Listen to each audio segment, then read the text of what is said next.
அம்பானி நானாகிறேன்.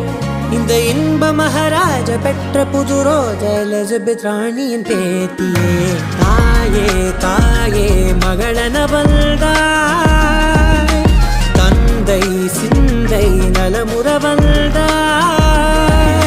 நீயே லோகம் என்று ஆனாய் பெண்ணே, என்னை ஆளும் தெய்வம் நீதான் கண்ணே. பெற்றது நானா இல்லை உன் மகனே நானம்மா. தாயே தாயே மகளன வந்தாய்,